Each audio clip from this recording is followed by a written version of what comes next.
Welcome back to another episode of the Three Man Weave College Basketball Podcast. Ladies and gentlemen, we are here during finals week to talk hoops, going to talk some conclusions from the past week, look ahead to another giant Saturday pre-holidays, just arguably the biggest Saturday of the year. It's exciting stuff.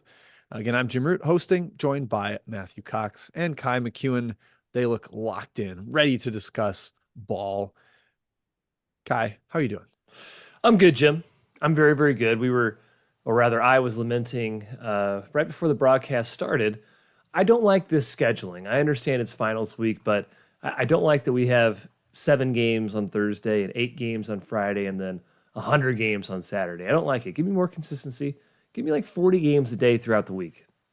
Yep, hate and imbalance. That's what we get conference play for, Kai. It's going to be Sure. busy, and you're going to be wishing for the reprieve at that point. Matthew, are you enjoying this tilted slate towards the weekends?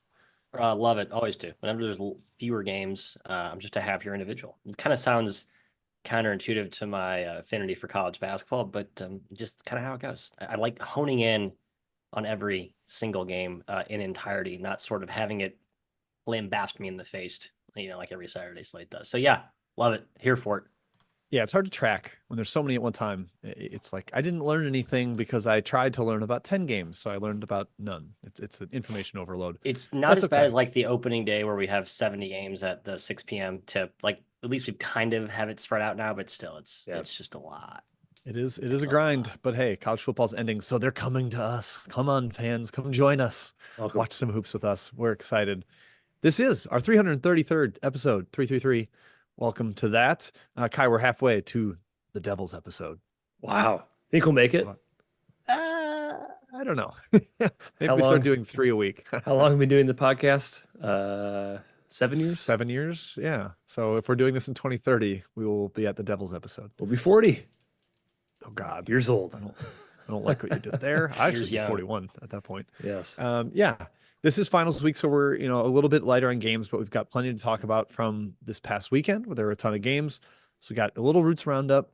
Going to try to decipher what's going on with the temporary restraining order for eligibility waivers. We are not fully informed on that, but we're going to give you our best interpretation of what's happening. We saw that 3-man thoughts and then a little bit of previews on Saturday, and we were going to do reviews at the end. I believe we only have one this week. That's quite all right.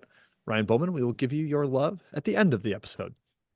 First, shout out to Jay Pitty, Joe Paskov, Mr. Composer of the opening tune. We appreciate that. Subscribe to the pod on iTunes or Amazon or Spotify, wherever it is that you listen. That's the best place to leave reviews as well. On Apple, that's where we pull all the reviews from. If you have reviewed somewhere else, we apologize. But hey, go leave one on Apple and we'll read all about it and answer any questions that you have in there. So do that. Subscribe to the YouTube channel. We're up over 1,000 followers on there, which we love. That's huge. I guess We want something two. for like We want monetization. two. We are certainly not making a ton of dinero off it, but hey, it looks cool to be in the 4 digits, to have a decimal in our follower number. We like that. That's pretty much it for the intro, fellas. Nothing really new on the site. Remember to check out the Best Bet show on this same YouTube channel on Saturdays at 11 a.m. Eastern, 10 a.m. Central. That's our only true Best Bet show right now. Still working on that for the new year. And you can still buy the almanac if you'd like to. It is a great Christmas gift for people who want to check in with college hoops that are just joining after the football season. Feel free to do that. That is cbbalmanac.com. But that's it. Let's get into Roots Roundup. But Kai, before we do, got to give a shout out to CBB Analytics. I tweeted a big old graphic from there yesterday and got some good love about it. So I'm getting even more familiar with it, Kai, and I find it super useful. You directed me in the direction of something I wanted to find on there yesterday. Yeah. I think there's a lot of untapped potential in CBB Analytics. There really are. CBBanalytics.com, the best 30,000-foot view of the numbers in college hoops. Tons of D1 staffs are using it as a tool for scouting, and you can use it as a fan or a sports bettor by using our promo code WEAVE, $40 off subscription. They offer a free trial, can check out the site a little bit, but it's just a very useful website. It gives you so much information, like Jim said. If you're even just a diehard college basketball fan, you will enjoy this website. Tons and tons of tabs of data. There's on-off numbers. There's defensive shooting breakdowns, shooting by zone breakdowns, every team, big schedule. I mean, I could go on and on. It's just, there's so many resources in one website. It truly is a fantastic resource for sports bettors, for fans, for coaching staffs alike, Jim. Yep, the graph I did was a charting of 3-point attempt rate on offense and defense. It was cool to see the major outliers. Creighton takes a ton, gives up few. UCLA takes none, gives up a bajillion of them.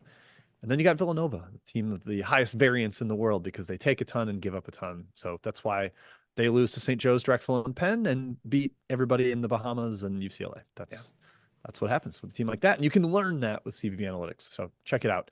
Okay, into the news.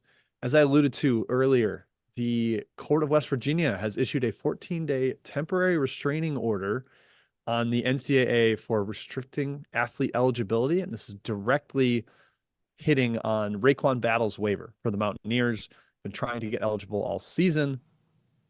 The interesting thing is West Virginia also has Noah Farrakhan sitting out, and he could theoretically play, but that might be a voluntary waiver where, redshirt and get better. But yeah, essentially what this does is it tells the NCAA you can't deny people eligibility. You cannot give waivers. There needs to be no waiver system. Everybody's eligible all the time immediately. However, Matt, this is a 14-day temporary stay. So as a couple of people have tweeted, your Goodmans, Norlanders, Bordellos, like, people don't know if they should play at this point, because if the order gets lifted and the NCAA suddenly controls it again, Raekwon Battle would go from being eligible back to ineligible. Does he lose a year of eligibility because he played for 14 days? It's a whole freaking mess right now. Yeah, it's a whole mess. I hate it. I wish we could just get it all figured out, but we're in this little 2-week window. Matthias, do you have any thoughts on this ridiculous process? Yeah, I hope he does play, and then the NCAA tries to fight tooth and nail to revoke the eligibility. Keep fighting the good fight, NC2A. That's what we want to see from you in your waning years of existence. Let's be honest. Keep battling. This is good. There should be no sit out period. What possible rule could there be for it? Right? There's no. You can't enforce it. I don't have to sit out a year from classes if I transfer schools. I shouldn't have to sit out a year playing basketball. Yeah, it's reasonable. I see that perspective. I enjoyed some of the documentation of the trial or the appeal. Trial sounds way too dramatic. But Raekwon Battle was on the stand answering questions like very logically and composed. And apparently the NCAA lawyer was just like being a D-bag, flying off the handle, sounding way too arrogant. And it's like, NCAA, do yourself a little bit of favors here. You're already kind of bordering on not a great PR look here. At least be presentable and have your act together. So I guess to conclude this discussion without going far too detailed into it, keep an eye on waivers, guys that randomly pop up and play that we thought were maybe going to be sitting out for the year. That could be all over the country, mid-major, high major. This could get random and messy, and we just advise that you keep a close eye on that. All right, next up, coaching news. Juwan Howard's back in the headlines. He did not punch Greg Gard.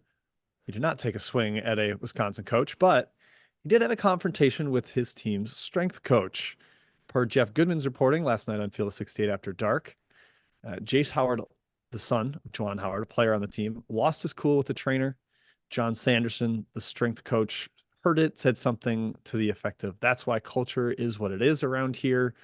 Pretty derisive in that tone. And Juwan heard that and went nose to nose with Sanderson.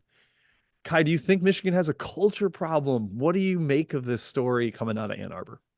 Yes, clearly. Clearly. He's already on a zero tolerance policy, Juwan Howard. This is why you've been getting the speculations of him being gone, because if he does one thing since the Greg Gard incident, he's supposed to be gone. I don't know if he wants to be there anymore. It's such a distraction. Michigan was winning when Phil Martelli was the coach and Juwan Howard was not on the bench. It has flipped since. I'm not blaming him completely, but I do think there's some sort of, conflict there. Something's causing chemistry issues, and maybe it's just time for him to move on. Matt, did you see the video that Greg Waddell tweeted? I was just going to say yes. Okay. Yes, that was like a power struggle between Phil Martelli and Sadie Washington. Like, it was a nothing. The game was over, right? It was like a minute to go. They're already up 10. They called a timeout, and Sadie tried to say something to put the starters back in.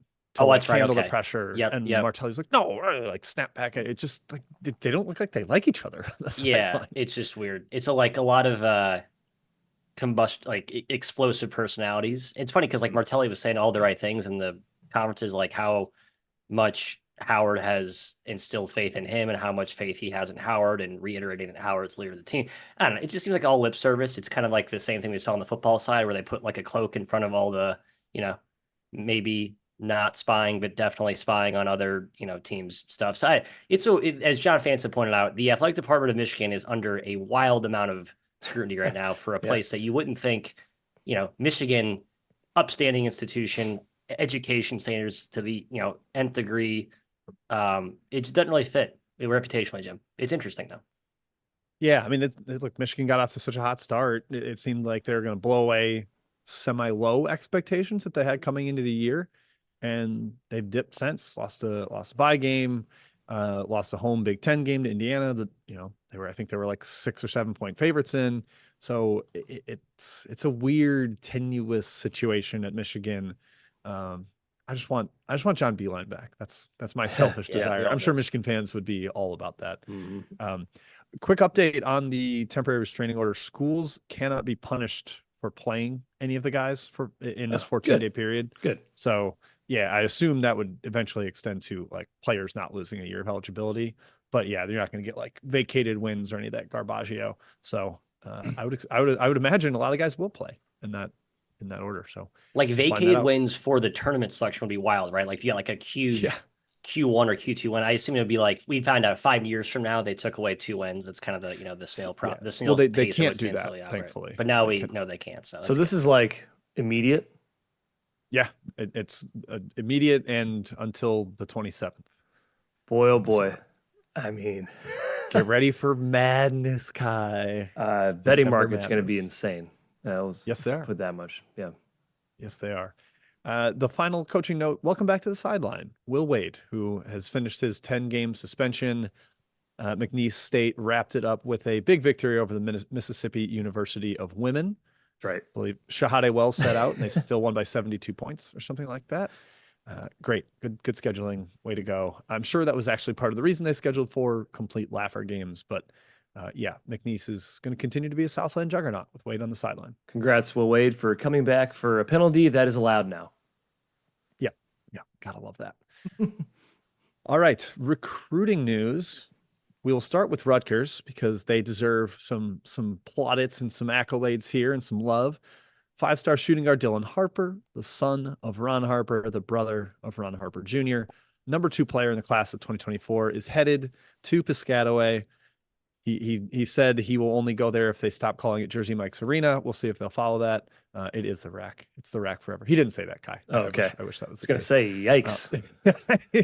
For anyone listening, Kai gave me a look of stunned. And I'm Really? like, I should clarify. I mean, kids are getting bolder and bolder with their asks these days, man. They're Yeah. divas. Caleb Williams wants to own an NFL team. So, Right. yeah, I could see it. But yeah, Dylan Harper, this now gives them the 2 and 3 players in the class of 2024 with Ace Bailey, and there's some depth to that class too.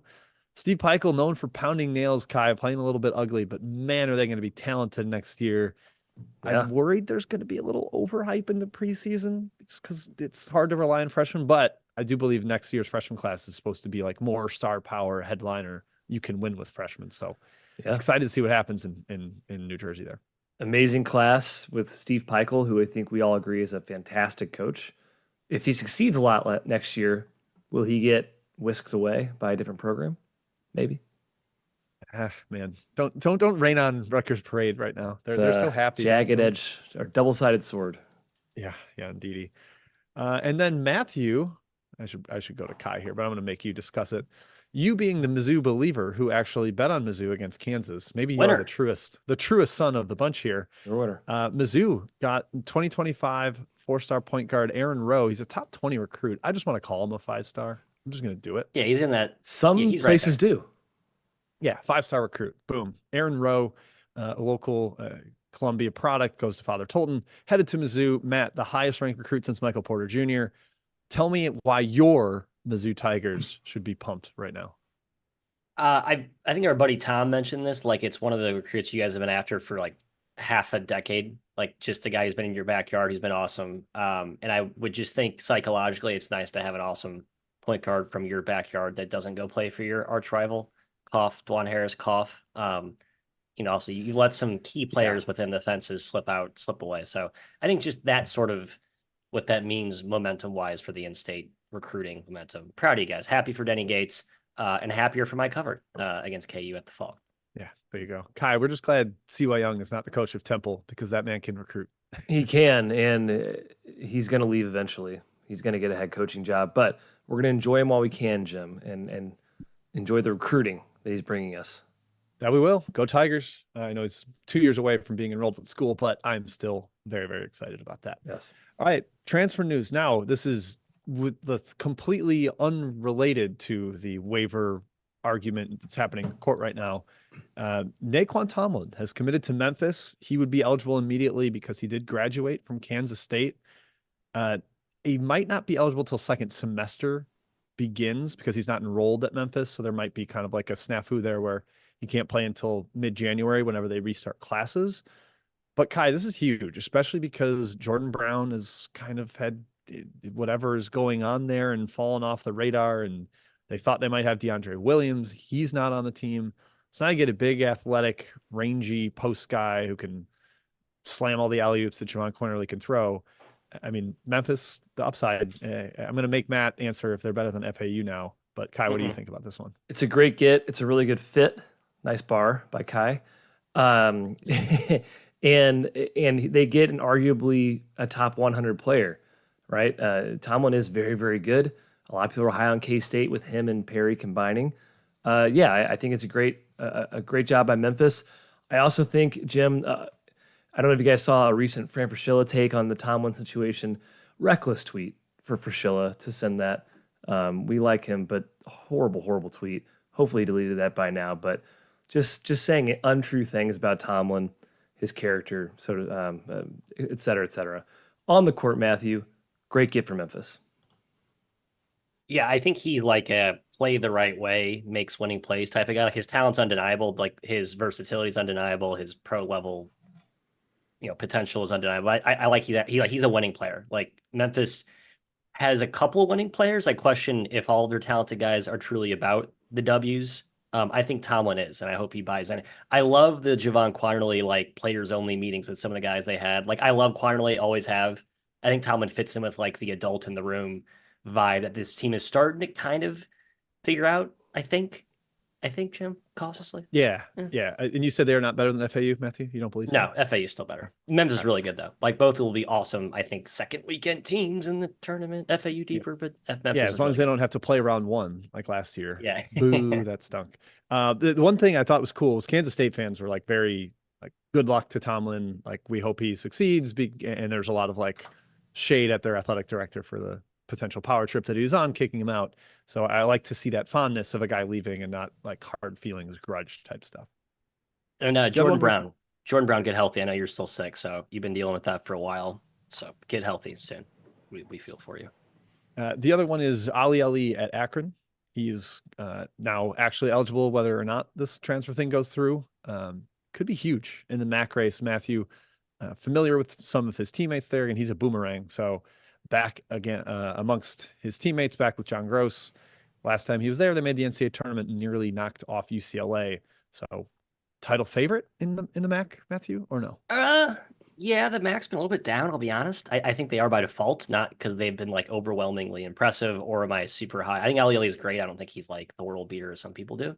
But I am here for the super hype videos of the announcement of these eligibility clearances. Efton Reed, Ali did like the whole media room, and Gross announced he was starting as a surprise, and they all went nuts. So I need more of that content. That's good stuff.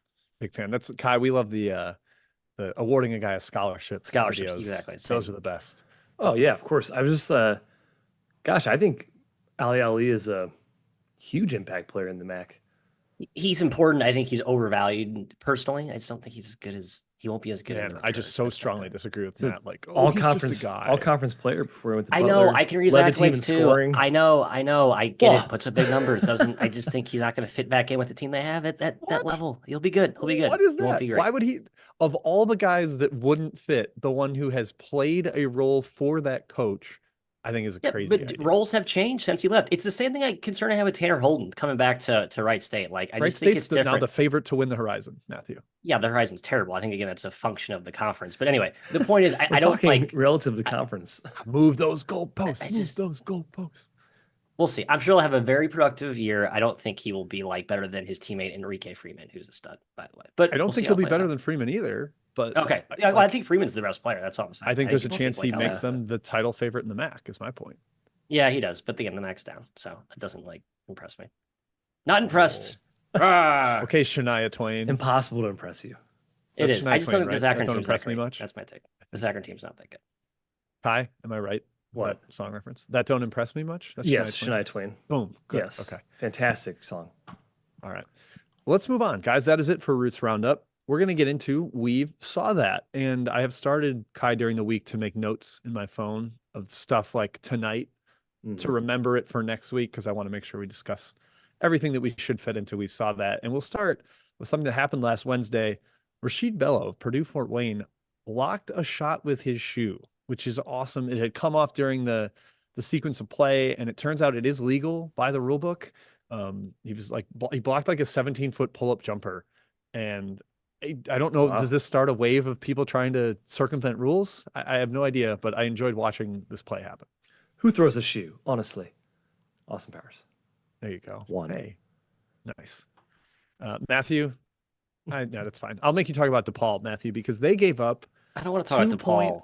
2.05 points per possession and a half. 2.05 points per possession. Yes, that means, as said by a couple people who replied to my tweet about this, DePaul would have been better off giving up an uncontested layup or dunk every time down the floor because that's only 2 points.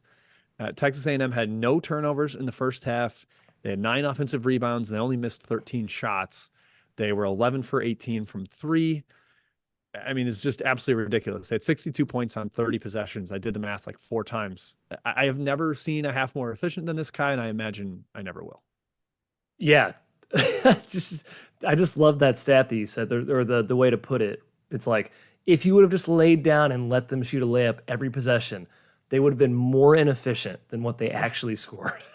It's absolutely insane. It's wild. I don't know how it's possible. But Matt, then DePaul went and beat Louisville. So That's right. Bounce back. Cool. The Demons responded. Man, I don't know. Not I can't believe thrilled people about actually. that. I can't Do you believe know people why it attended that happened? game. Do you guys know why it happened? You mean how DePaul beat Louisville? Yeah. Caleb Murphy did not play. I think I saw right. Caleb John? Murphy did not play. Bingo. Addition And, by and Jalen Terry subtraction. debuted. I mean, that is a major positive swing Yeah, for them. that's huge, to go actually. from Murphy to Terry. So yeah, maybe DePaul Is has some DePaul? sneaky value. I can't Yeah, go that far. I don't know. I can't go there either. I think they are officially the fourth best team in the Chicagoland area behind Northwestern, Northern Illinois, and UIC. Are we counting DeKalb, Illinois, I mean, Chicago? Yeah, we'll count it. It's not. It's Yeah. close enough for me. Is Loyola not better than? Oh, DePaul? sorry, Loyola. That's right. So Loyola's better too. I forget one more. So Loyola the other- USC lost at Northwestern, home- USC lost at home to UIC. Green Bay. I don't know. UIC is better than DePaul.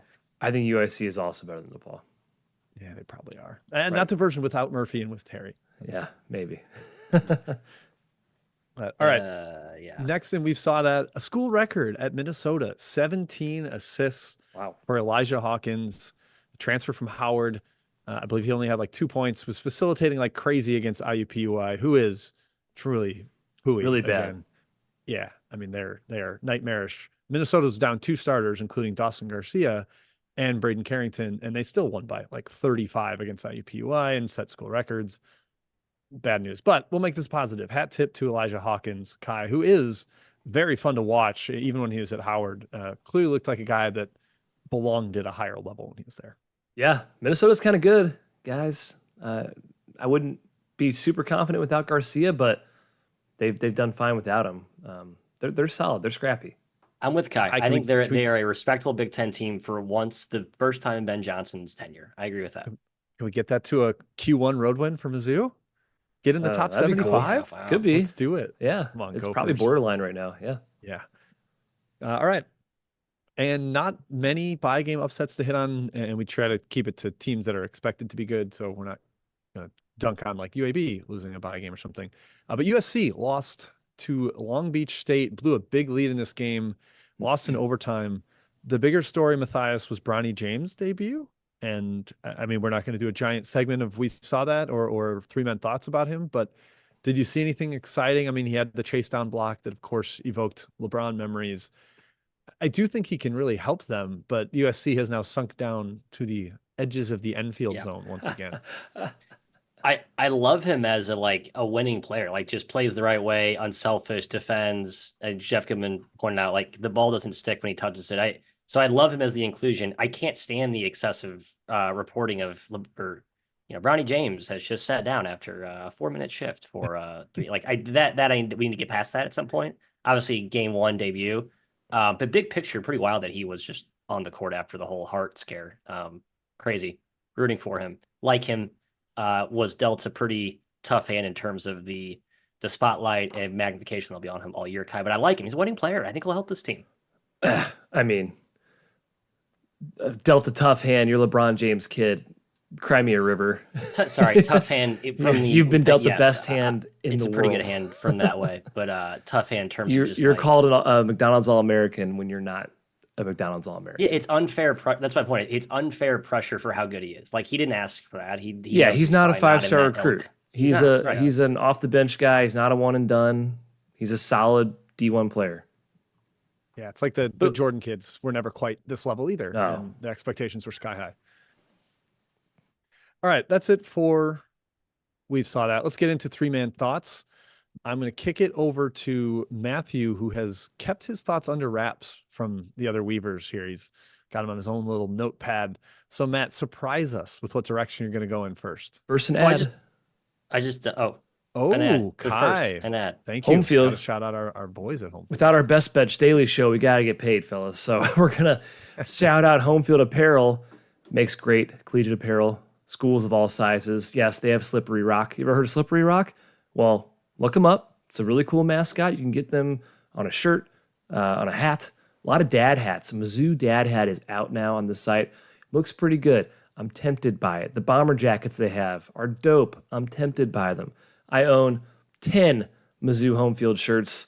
I'd like more. I own many, many schools. No Kansas gear, of course, but they have it if you're into that sort of thing. Matt, you can use our promo code if you've never ordered a shirt, which I'm skeptical Matt has. You can use our code 3MW to get 15% off your purchase, homefieldapparel.com. Check them out, tweet at them, do whatever, buy their shirts. Yeah, 'tis the season. And Kai, I haven't actually purchased anything in probably 2 years, so I am due for a refreshment of my IU apparel, I should say. So yes, thank you.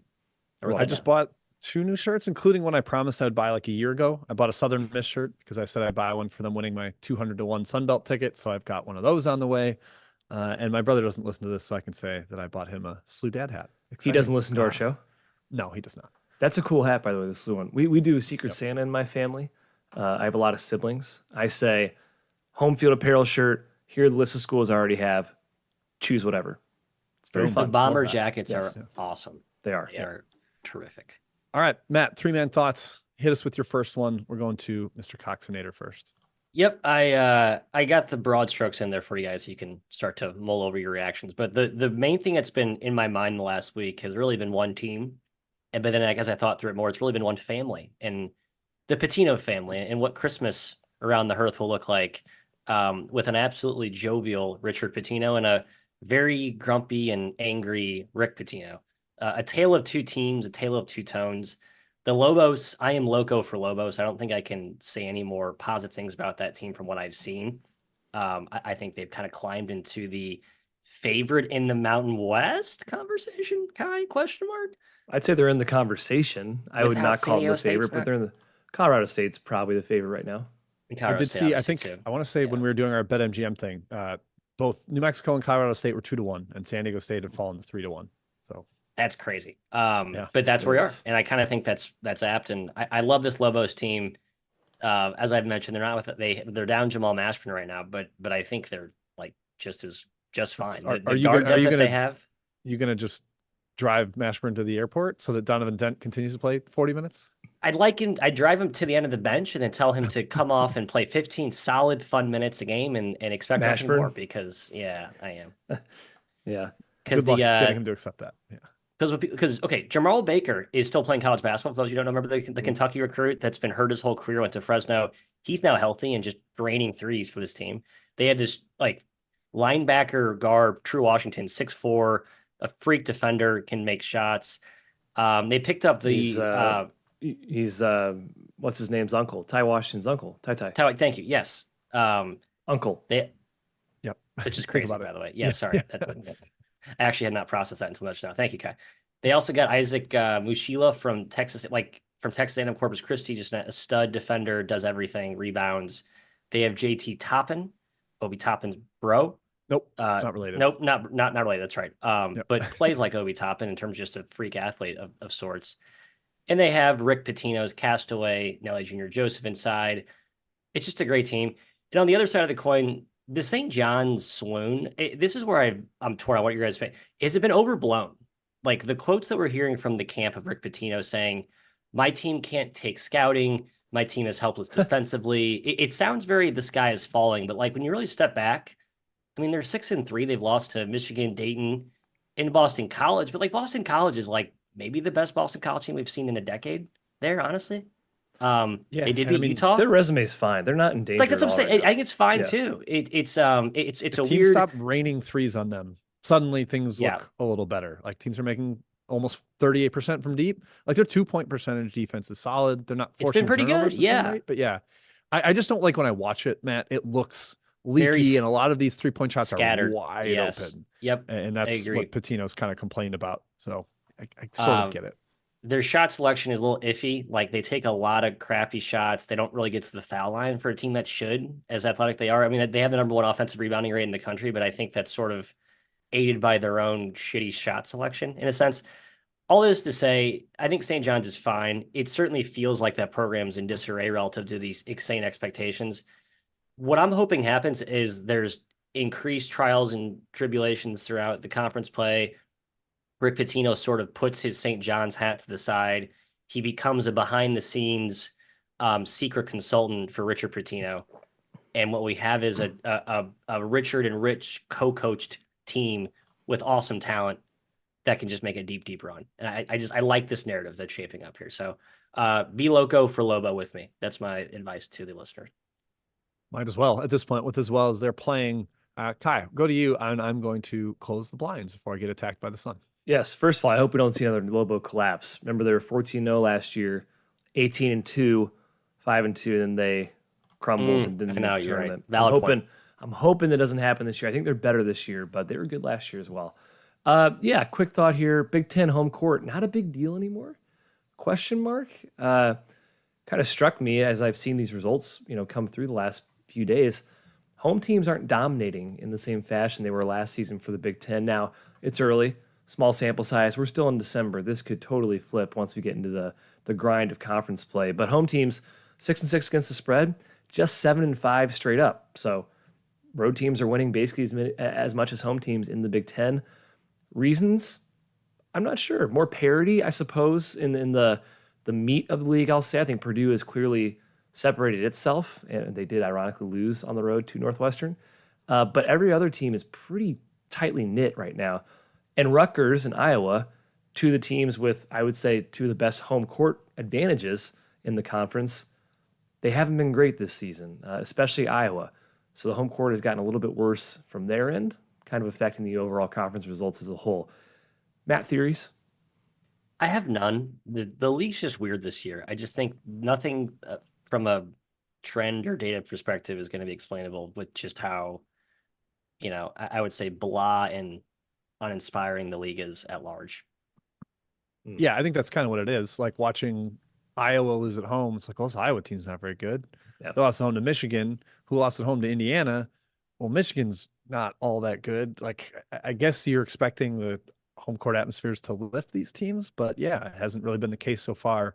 To your point, though, I do think come dog days, I think the home courts will play up a little bit where the home team gets hype off it and the road team is like exhausted from, oh, we played at Michigan State, then at Nebraska. Now we have to play at Iowa. Ugh. We'll see.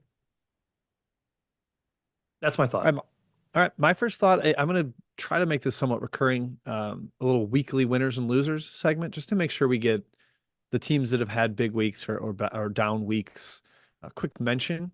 So to start, 3 Pac-12 teams had a great week. Arizona drilled Wisconsin by 25 in kind of the start or the midst of Arizona's very, very difficult schedule. Wisconsin also playing a pretty tough week from what they had. Utah won the Holy War against BYU. That win could potentially age extremely well. They got Brandon Carlson back on the floor. He made quite an impact. Surprise, surprise. Washington, the Huskies, they knocked off Gonzaga. So big win for them in state. And guys, Mike Hopkins is a top 100 offense. Not even that. A top 60 offense will be the first of his career in Seattle if it is to maintain. And it wasn't really the roster I thought he'd do it with, given the fact that he's got 2 non-shooting point guards. But they moved the ball a little better. They've got some shooting, got interior scoring. Washington is definitely better than I imagined they were coming into the year. Also want to mention St. Mary's, their big, potentially season-saving win at Colorado State. Finally proved they could beat a good team. And then Memphis, 2 huge road wins at VCU and Texas A&M. And then now they get Tomlin. I mean, just looking great for the Tigers. Matt, any of these teams or results jumped out to you that you want to at least give a thought on? Yeah, Washington. This was a team I put in the category, I think, with Villanova, not to the same extent, but like love the roster, don't love the coach, but the roster might just be too good to like screw up. And I think Washington, as I take a step back and look at it, like everything's kind of panned out to best case scenario. But I like the 2 Kentucky guys leading the way with Keon Brooks, Xavier Wheeler. They have Frank Kepdang and Braxton Mia, just monsters at the rim. And then Moses Wood, a dude I loved at Portland. Like they have kind of good ancillary pieces. It all just kind of fits. And I think it's a real team. They will probably lose 5 or 6 head scratching games in the Pac-12. Let's be honest. We know how this is going to probably play out. But for now, Kai, it's exciting times in Washington in their last hurrah in the Pac-12. Yeah, solid team. They have 1 good win, maybe 2. That's Xavier, right. if you count Xavier, which you should, I suppose. Yeah, they're solid. Arizona for me, Jim. I mean, like I've told a couple people, I just get UConn vibes from last year when I watch them. Like this team is dominant. They are the best team in the country. That's kind of where I'm planting my flag right now with Arizona. It's not just offense; it's defense too. They've been fantastic. My number 1 team currently. Yeah, last year UConn widely circulated stat. They covered every single game against a non-conference opponent. Arizona's 8-0 against the spread, covering by an average of 11.6 points per game. Like just dominant game to game every single time. Even if we see any slight swoon in Pac-12 play, which considering the rest of the Pac-12 is not very good this year, I'm very comfortable with that conclusion, Kai. They're the best team. The fact that they've got increased flexibility has just made them super lethal. The losers, sorry, Iowa. I know you had a difficult schedule week, but you got smashed by your arch rival Iowa State. You lost a home Big Ten game to Michigan to fall to 0-2 in the league. I don't know if I think Fran can even make plans on the first weekend of March Madness. He can always make plans on the second weekend, but I think this year the first weekend might be available, Kai. Pretty wild. This will be the first year since 2018 that Iowa has not made the tournament if things continue like this. And I kind of expected to, Jim. I don't see them really breaking out of this. It's funny, still a top 20 offense because they're Iowa. But yeah, the defense is still bad and their offense isn't good enough to make up for it. Yep, exactly. They don't have the first team All-American that they've had for the last 3 or 4 years. Or I guess Chris Murray didn't quite get first team All-American, but with Garza, Keegan Murray, they were ridiculous for years. Florida State, team that I kind of said nice things about last week. They got crushed by South Florida on neutral floor to continue with the collapse that they had in the second half against North Carolina. Matt, I think we might have to acknowledge that they might not be very good. They're not good, Jim. I've conceded. Yeah. Yep. They're not conceding. White flag on the Seminoles. Kai, I think you had the best take on them last week. So congrats to you. Thanks, man. Stop clock. What? Stop clock. It's right twice a day. Oh, broken clock. Broken clock, stop clock, okay. whatever. Yeah, there you And then Michigan State, they're now under 500, 4-5, 0-2 in the Big Ten after a loss at Nebraska. Yeah. I think it's like the worst start Michigan State has had in a long time. Definitely the worst start under Izzo. I think there's like real reasons to panic there. We won't dig into them completely in this episode. We'll see if it continues, but they like the freshmen are doing nothing. They're not allowed to do anything. Xavier Booker's nailed to the bench. They're trying to play two true bigs together, neither of whom are good. AJ Hogarth hasn't figured anything out. I don't like what I've seen from Michigan State. So you are on loser watch. 0-4 Q1, I think. 1-1 Q2. 0-5. It was James Madison Q1 at home right now. Mm-hmm. Wow. And that will probably not be the case by the end of the year. Yep, that's gonna fall. So yeah, no bueno for Michigan State. You're a loser of the week. This segment will probably be revisited in the future. I like this segment, Jim. Thanks, Matthew. Closing Over thought to on that. you.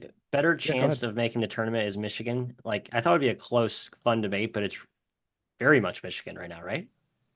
I still 2-2 think against Q1, 2-1 against Q2. I'm sorry, yeah, or 0-1 against Michigan Q2, has the better resume yeah. right now, but I think Michigan State will be the better team by the end of the year. Long term, it's probably the safer bet, Better especially resume. sticking with preseason stuff. It makes sense. All right, Matt, over to you. Thought number 2. Yeah, quick. Nice ball, My guys, part 5, chapter 5. 2 more shouts to 2 of my favorite players in college basketball. Tristan Da Silva is a name you've heard me mention before. Just want to continue to highlight how awesome he is. He had a triple-double. No, sorry, 1 assist shy. Triple-double against Miami and a complete runaway of the Canes. I think a game that maybe exposed Miami. Is just not a great team this year. But Tristan Da Silva was a big reason why they exposed Who him. said that take a million times in the preseason? Kai will gloat for that, as he should. Yeah, he's had that one for a while. So you've been on that for. I appreciate your confidence there. But Tristan Da Silva is great, and he is, I think, the most valuable player on this Colorado team, which is, I think, quietly shutting up my "this team is overrated" take. I think they're very good. Top 25 KenPom, and Tristan Da Silva is at the forefront of that. So keep an eye. Fun player, just smart, big, does everything, versatile. Love what he does. Wait, Matt, how far okay. are you in? How far in are you on Colorado after they smoked Miami? Like, are you Mostly like this team inner rules? Not all the way in, but more in. Like, losing to Colorado State in a game that was fairly close is going to age pretty well, I think. And Florida State was that stupid game where Florida State made a bunch of threes, and after it was the second day of the MTE. I think that's going to be a okay, no big deal loss. But to Kai's point, they really haven't proven much. Like, if you don't think Miami is very good, then what has Colorado actually done in terms of winning? Yeah, not much. So could be premature buying that stock, but I'll buy some stock in the Buffs. And my guy is Duke Miles, who plays for High Point. Yes, High Point, an off the beaten path mid-major squad that I've been very high on all year. Alan Huss, former Creighton, longtime assistant, just a really smart staff there, really smart program. And Duke Miles is a guy who basically was like chronically injured for the last 2 years. It was the most maddening player to track in box scores because he mattered probably 7 points to Troy. And he was in 2 games, out 1 game, out the next 2 games, and in again. And now he's fully healthy and just setting the world on fire. And he's basically helping High Point resurrect a program that had flatlined pretty much last year under the direction of Tubby Smith's kid. And it's a program that has a bunch of money, and they have a huge stadium, and it's in a cool area. So it's a fun story in the mid-major kingdom. Happy to see my guy Duke stay healthy. Knock on wood. Very well. That's it. Very good, Matthew. Hey, you mentioned High Point. Sorry, Jim, go ahead. Just to say, I just hated the tracking of Duke Miles, whether he was going to play or not. It was there truly were few guys players like more maddening by being in than out than in and out than in. It's ridiculous. Okay, Kai, yes. High Point is included in my next thought, bringing back the lopsided lovelies. I look at these every single year. KenPom, it's not dirty. KenPom has, of course, offensive and defensive efficiency ratings for each team. You look at the rankings and you say, hey, who are the most lopsided teams? AKA, who's dominant offensively and sucks on defense, and vice versa. Well, here are the top 5 in each category. Maybe we can get some insights here. The most lopsided team in the country, offensively, Denver. Denver is 99th offensively in the country, which is shocking to me. Although Jeff Wilbrun, he's a good offensive coach. His motion offense is very, very good.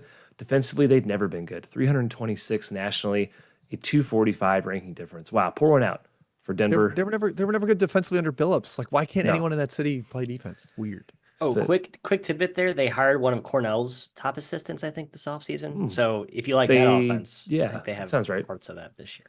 Maybe, yeah. But defense, obviously optional at both programs. Matt's team, High Point, is 69th offensively, 308th on defense. A little surprising considering how athletic they are. They should be a bit better on this end, but if you just outscore people, doesn't matter, Jim. Yep. Shout out to Keza Gifa. I believe he was at UTEP and then a JUCO transfer. Leads the country in free throw rate. He has taken 60 free throws and 54 field goals. Wow. He gets to the line at will. It's ridiculous. Impressive. A team that is literally included in this exercise every single year is Wright State.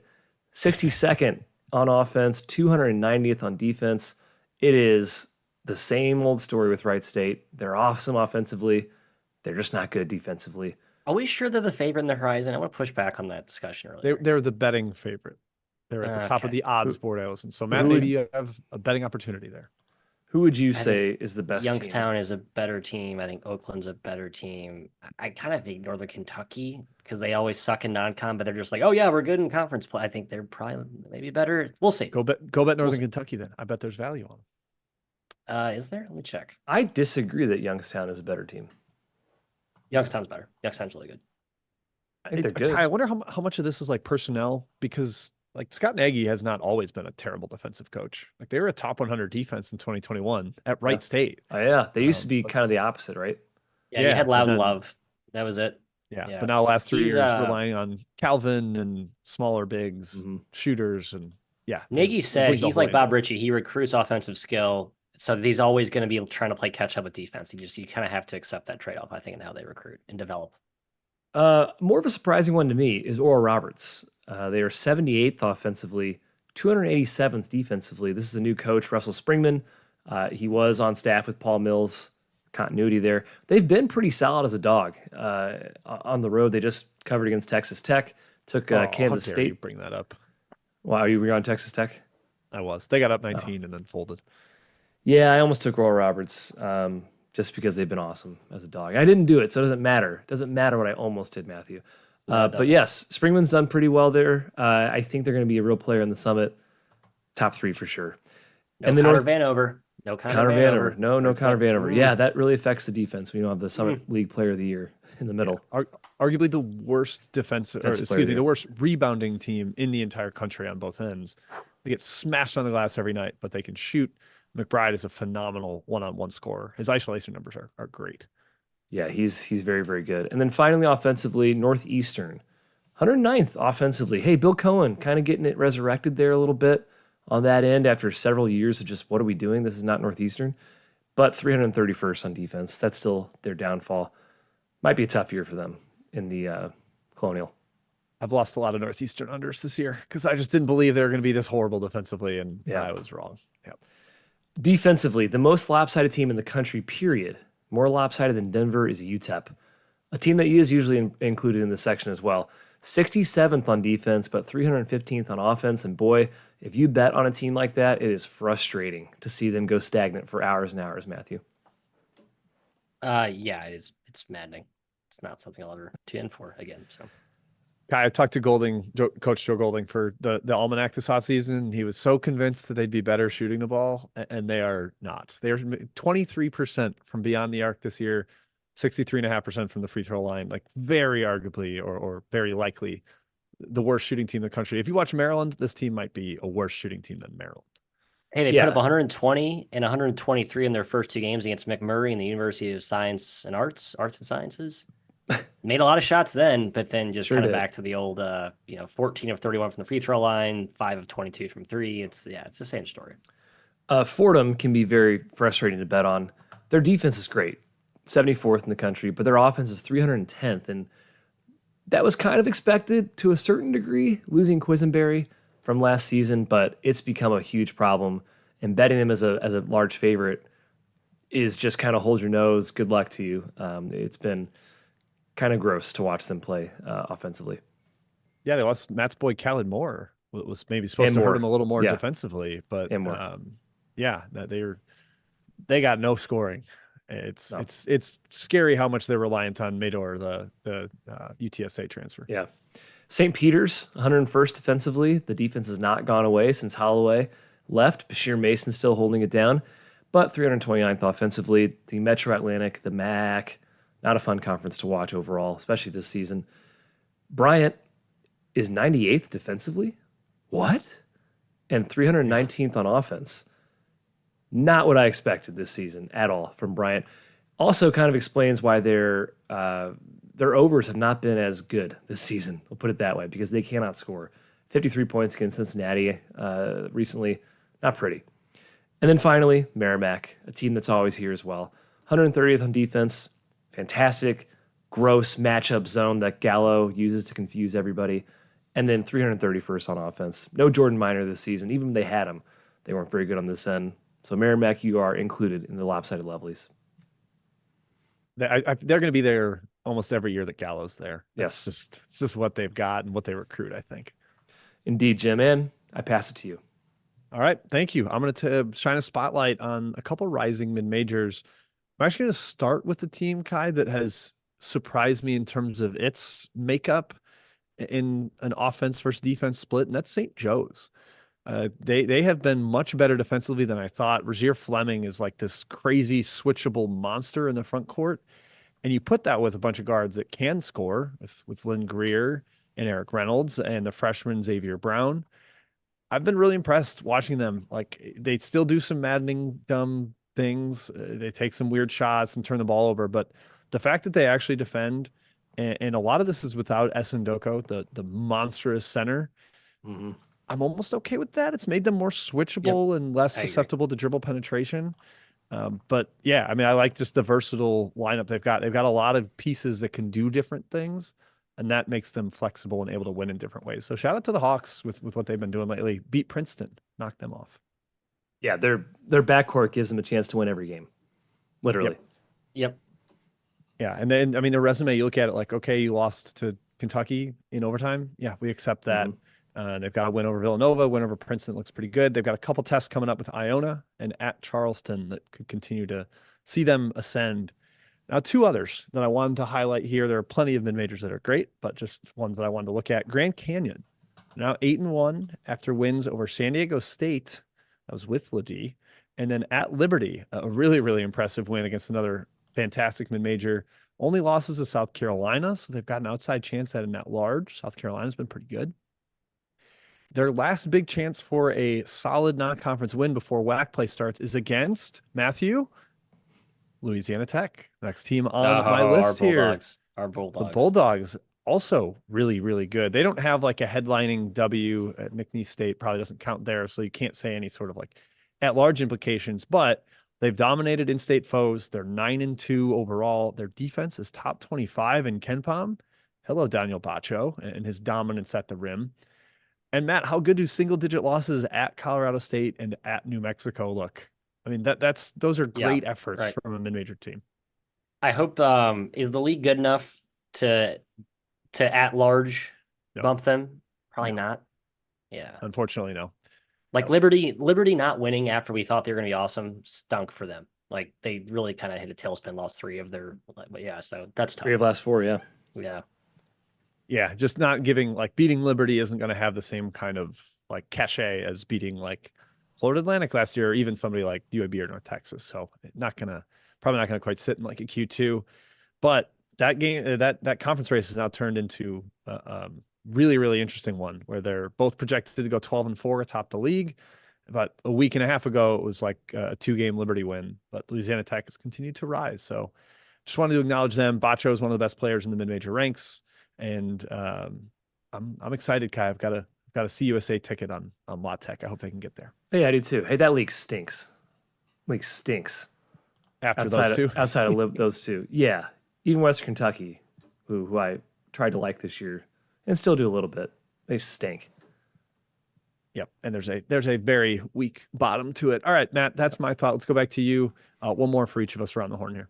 Yeah, I was going to do a waiver haywire, like a timely reaction to the stuff that just got cleared. Like, are there any teams that like we really think are going to have the needle moved by this? And I think there's quite a few that will matter, but like really matter. Do we have any like Ole Miss, for example, is Just probably like the one profit. Just profit off that. yeah, we don't have to share it. That's fine. We'll keep it to ourselves. But let's my fourth thought, my contingency plan thought was the at-large eye source. Jim, you mentioned it with St. Joe's. Teams that have Q4 losses, and again, this is all fluid from the net. It's going to change a lot, but Well, at some of large, these will not change from Q4. but I'll tell you that yeah. much. So basically, there's like 3 or 4 teams like with real at-large hopes that are going to really be looking back at a Q4 loss and think, man, that's gonna come back to bite us. I have to mention FAU. I mean, I think Bryant's better than a Q4 team, but that will certainly not give them the wiggle room that they probably thought they'd have come Selection Sunday. I think they'll be fine. Enough big opportunities, get big wins, good, better confidence this year. But 2 SEC teams, your Missouri Tigers losing to Jackson State, and then Mississippi State losing to Southern, which could end up being the 2 best teams in this SWAC, but doesn't really mean a ton when it's going to probably age poorly over time. St. Joe's losing to Texas A&M Commerce at home.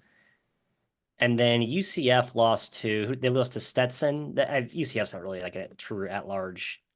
I don't take them as serious. So Mississippi State, Missouri, St. Joe, FAU, maybe like any of those 3, like where do we feel about at-large guesses at this point? I think Mizzou and Mississippi State are fine in terms of they have so many opportunities to get more wins in the SEC. I think. And do you believe in them long term as a team? How good they are? I believe in Miss State for sure. I don't really believe in Mizzou that much.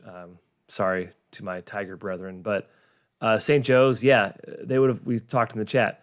They beat Commerce. They have a legit at-large resume. They still might, even with that loss, but the margin for error is thin. At least FAU has beaten like 4 really good teams since that loss to Bryant, so they're in better shape. They also have the reputation that kind of helps. Matt, quick trivia question for you on Mizzou. Obviously, Ken Pom on his team page has the roles like defined in the player section. They've based on usage. Yeah. How many players do they have currently classified as significant contributors, which is 20 to 24% usage? It's probably Sean East is probably in there, right? Is he above that class? There are 4 right there, and that's their highest usage group. If you go to role players, from 16 to 20% of possessions used, you have to play at least 10% of minutes to be here. They have 8 more guys in there, and then Aiden Shaw even below that. So they've got 13 guys playing at least 10% of minutes. They throw Mbor Majak out there every once in a while. Like it's still just not sorted out, not figured, and so they have wild in-game swings, which is how you give a 20 to 2 run at Kansas that dooms your chances of winning. I think that's my concern. I think he's kind of found the top 7. With no grill kind of stings, but I think he's starting to find the top 7 there. I'm hoping. Yeah, it is getting closer to defined. Getting closer. I'm just not positive it's the best 7. Like John Tanjay is a nobody, and I don't know. We'll see. All right. He's a Carolero. Yeah. That's all I have. Tikai. All right. Last thought for me. Let's talk about the Missouri Valley. Fellas, one of our favorite leagues every single year. Just wanted to break it down a little bit. All right. Get a thermometer check. A little check in here. Conference play has started. 2 clear front runners right now. One is not a surprise. That's Drake, 65th in KenPom. One is a surprise. Indiana State, 55th in KenPom, the highest rated team. Wow. We love the Sycamores this season. I know Matt has featured Robbie Avila on his guys segment in 3-Man Thoughts. They haven't even been like completely healthy all season too. Their offense rocks. #1 effective field goal percentage in the country. Now, we've seen Missouri Valley teams get at-larges in the past. I don't think it's in the cards for either of these teams unless they more or less run the table in the Valley, but the Valley is so tough, almost impossible to do. So right now, just front runners for that auto bid come March. The rest of the league, yes, Matthew, go ahead. No, go ahead. I have Indiana State thoughts. Go ahead, continue. Oh, you can say it. Good. Same now. I mean, their Q1 opportunities, not going to be enough. It's going to be a gaudy schedule, unfortunately. Yeah, like a gaudy win-loss record, I should say. Yeah, thank you. And then Arch Madness is always a landmine bear trap, which stinks. So agreed. The rest of the league, pretty parity-ridden, which, again, not totally unexpected, but like there are some close teams. So Bradley is 104 in KenPom, somehow 0-2. A lot of teams preseason favorites. The Braves have dropped 2 games already. Very much surprise, but still a team I expect to compete for the title. And then you have teams rated 117, 118, and 119 in KenPom. Hilarious. We're stacked up here. Missouri State, Southern Illinois, a lot better than people think or thought in the preseason because Xavier Johnson is a Player of the Year candidate in that league somehow. Former The George better Mason Xavier transfer. Johnson. Yeah. Could argue he is right now. And then Northern Iowa, 119. Again, not a boy. We thought they're going to be a lot better than they are. I still think they're good, but not the start that we envisioned for the Panthers. The newbies of the league are next. So UIC is sitting at 137, Belmont 144, and Murray State at 171. I don't think anybody saw UIC outperforming the newbie group in the preseason. I don't think they will at the end of the day. I think Belmont is going to be a late season darling. That team is young and getting better every single game. And then Murray State rarely loses at home. So they're going to be around 500 in the league with the home court advantage that they kind of hold over everybody else. And then finally, the not awful division, Illinois State ranked 205, Evansville ranked 209. Illinois State is 2-0 in Missouri Valley play. Hot start for the Redbirds. Evansville has already matched their conference win total from last season at 1. David Ragland, fantastic job. We hope he keeps it up. Rooting for the Aces going forward. Evansville is the highest riser on KenPom in adjusted efficiency margin since the start of the season. They have really taken off and shown a lot of improvement. Yeah, I thought they'd be better than last year, but not 100-plus spots better, in which they have been this season. And then the last team in the league, deep in the basement, Valpo, on a tier by themselves, 313. They aren't good, but they're sometimes feisty. These Valparaiso Beacons. I thought they could have been like bottom 20 in the country. So yeah, same. I'm pleased to see they are not quite that desperate or terrible. In conclusion, the Missouri Valley is another 12 seed first round danger team that's going to be a sexy pick to pull the upset. Just don't choke it away like Drake did last year. God, I'm still mad about that. Yeah, and then Miami got rated top 10, and the rest is history. Yep. They beat Indiana, and then yeah. Miami loses to Drake. That's horrible. We all got mad at that chain of events. That's terrible. Miami loses to Drake. They're not even top 40 this season. Yep, and Miami knocked Houston out. I had a big future on Houston. Like, man, yep. Dominoes. Drake was the original sin of that insane sequence of events. All right, my last thought, Kai, is on the ACC, a little more conference specific too, like your Missouri Valley one. And my question really is, where are the bids coming from? Because I think you've got 4 that look good. UNC, Virginia, Clemson look great. Duke presumably gets there. They've been competent enough to at least assume that. The only other team in KenPom's top 50 is Pitt at 49th.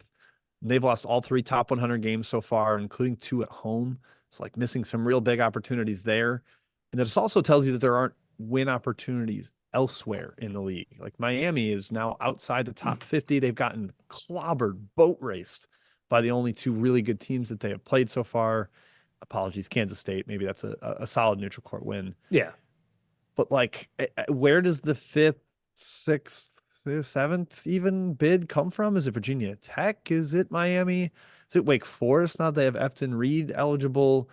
It's not Louisville. It's not Notre Dame. We can cross them off the list. My question to you then, Kai, is who is it? I'm ranking it Wake, then Miami, then Pitt. But man, I'm not like super gung-ho about any of them.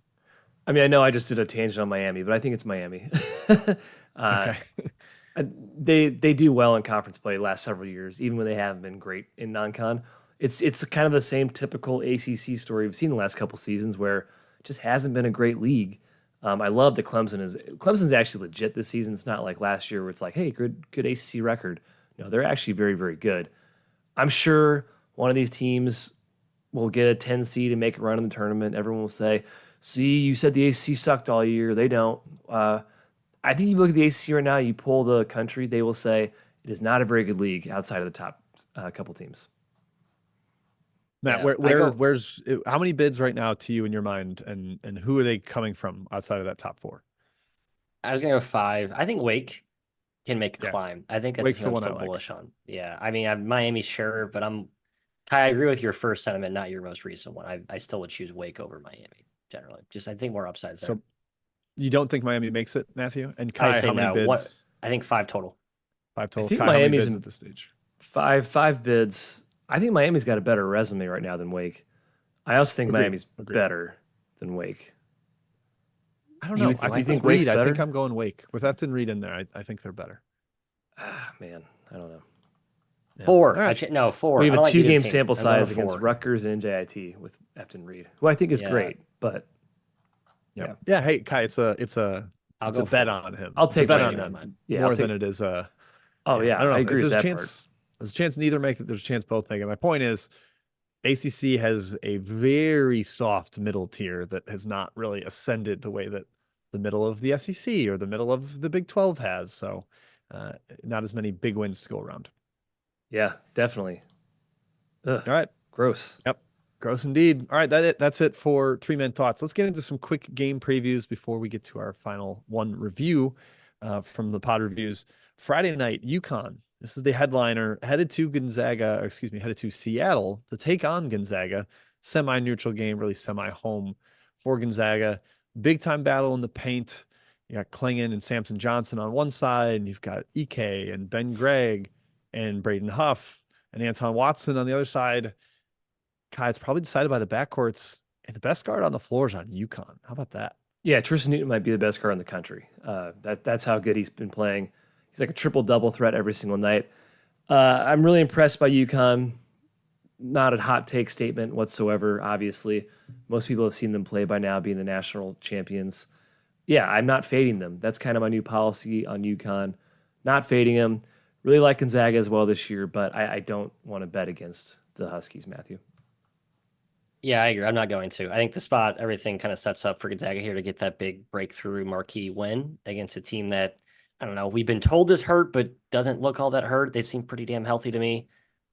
Curious to see how few uses Anton Watson in cahoots with Ike to defend Klingon here. Like Watson's more of a matrix defender, but I think he'll be probably used in spurts on him and, Caravan the other weapons. He's just so important in that defense, right? It's not a defense we love, Gonzaga, but Watson is kind of a game changer, and they need him in there to do everything basically. Yeah, and unfortunately, that's my worry is that there's too many weapons for him to cover. He Right. can't cover them all. I think Hickman's solid defensively, but yeah, UConn's just got too many options. I tweeted something last time I was watching UConn about them being incredible at the end of the shot clock. I made up a stat and it was hyperbole for effect, but per synergy in the last 4 seconds of the shot clock, they are scoring 1.16 points per possession. That is the 98th percentile nationally. Newton and Caravan and Spencer have all been ridiculous at the end of the shot clock. And that's the thing. You defend all their really, really intricate, impressive offensive action, and they just bail themselves out with a ridiculously tough shot. That's a really tough team to play against. They can be demoralizing just having that kind of shot making. So I do like UConn there. On Saturday, again, phenomenal slate on Saturday. I will be parking myself in front of as many TVs as I can find, watching games all day. We're going to hit 4 of the headliners, but I mean, games we're not hitting: UCLA versus Ohio State, Kansas at Indiana, Clemson at Memphis, Texas A&M versus Houston. Like, it's ridiculous, the slate on Saturday. We'll start though with Purdue versus Arizona, which you could argue is the best non-conference game in college basketball in years, since maybe Gonzaga Baylor in South Dakota 2 years ago.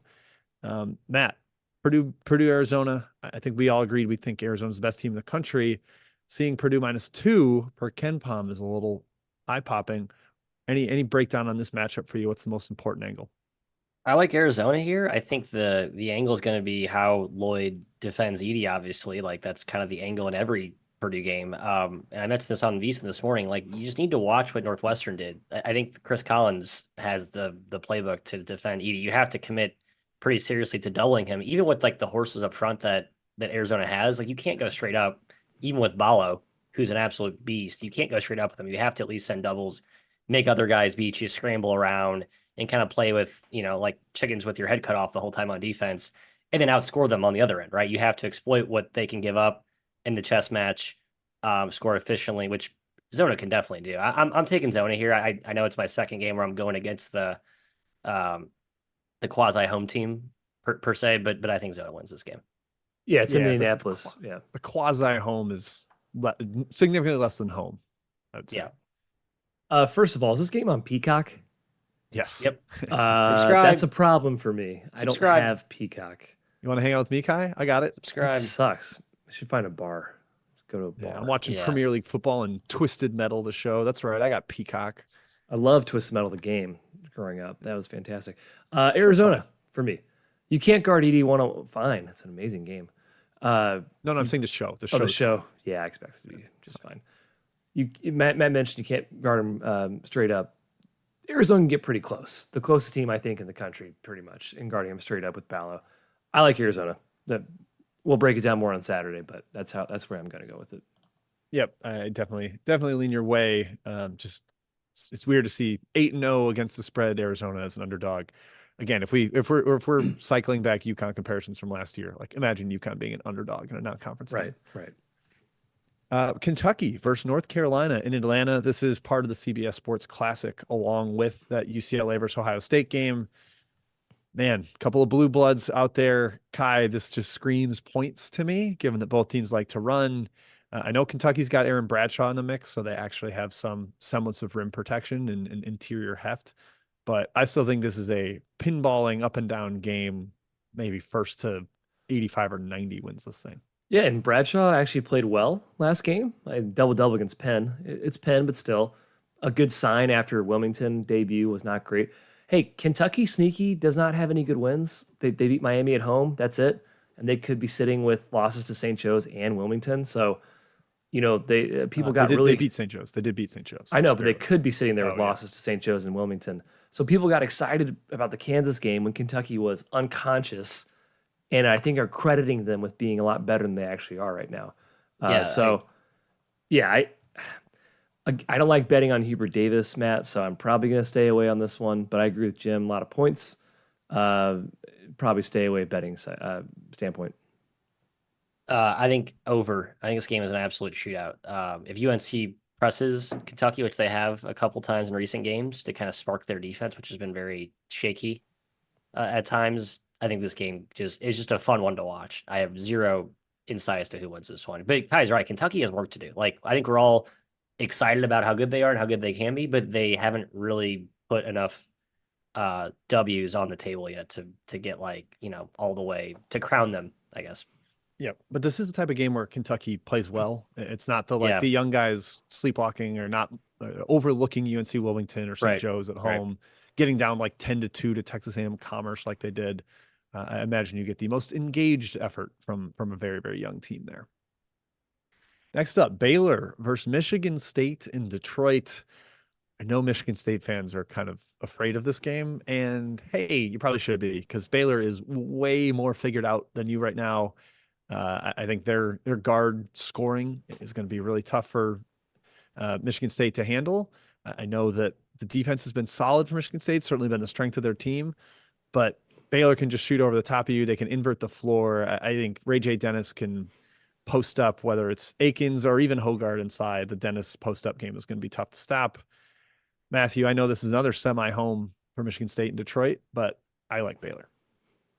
Yeah, I do too. This is probably the game where Baylor misses threes for the first time all year, and then we're like, oh, wow, Michigan State looks great. They're back. Michigan Here comes the Izzo. Yeah. Right. It's like, now Baylor just shot 50 million% from three of the first 8 games, and they were due for a cold outing. But Baylor's still good. I believe that, and I still believe Michigan State has a long way to go before I buy any sort of stock on that team. This spot's very much Michigan State. They're going to be 4 or 5 point dog. Baylor hasn't lost a game. Michigan State needs a win. I kind of lean Michigan State in that situation. I think Baylor's way better, but I'm not sure I want to lay 4 or 5 against them. I guess no one's played Arizona closer than Michigan State, right? If we're all, if we played up and barely didn't cover. I mean, they were right in that late. I feel like Baylor's got the guys to throw at Tyson Walker, and if you can take him away, especially that mid-range game, that's a real problem. Like Jaden Nunn and even Jacoby Walter are two longer perimeter defenders that can have an impact on him. I think that is very beneficial for Baylor in that one. All right, last one we're going to discuss here: Alabama at Creighton. Really interesting matchup here with the way Creighton plays drop, very similar to Purdue in ball screens, and we saw Alabama play against them. Alabama got 1 billion threes off Kai.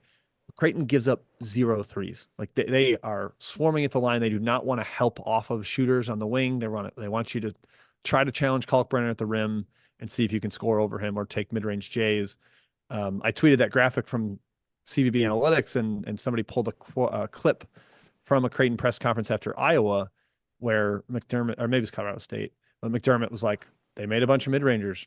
You're going to do that? That's fine. Like that's just completely their defensive plan. Yeah. But Alabama hates the mid range. So what do we do here? Tell me what to do. I like Creighton. I like Creighton before looking at any spreads. I'm sure they'll be too much of a favorite for me to consider, but they can score. Alabama can't defend, and I think Creighton is a really good defensive team. Fantastic on the glass. They don't foul. Like Jim said, they take away the three. Well, you just took away the three highest avenues of Alabama scoring. They're still the best offensive team in the country per KenPom. They're going to put up points, but not quite as efficiently as they have against other teams. Creighton's probably more equipped to defend them than most in the country. And then the other end, like I said, Matt, I think Creighton scores pretty easily against this defense. I think they score easily. I think either or whoever Trey Alexander is not guarding of Estrada or Sears has a field day. Like I think Bama's guards are really starting to impress me. Like I think we knew they had talent, but the Purdue game was definitely like, okay, yeah, these guys still have the offensive gear they always had. And they were good defensively for a little bit. They just got overwhelmed down the stretch. I think Creighton's offense isn't as terrifying as Purdue's just because of the gravitational force that Edey has. So I could see Bama winning this game. As much as I've been kind of down on Bama, I kind of think this is a game Bama wins. Man, I don't think Creighton loses at home. Oh, I'm okay with Creighton here. I think I bet they win by 8+. That's my guess. first true road game for Alabama as well.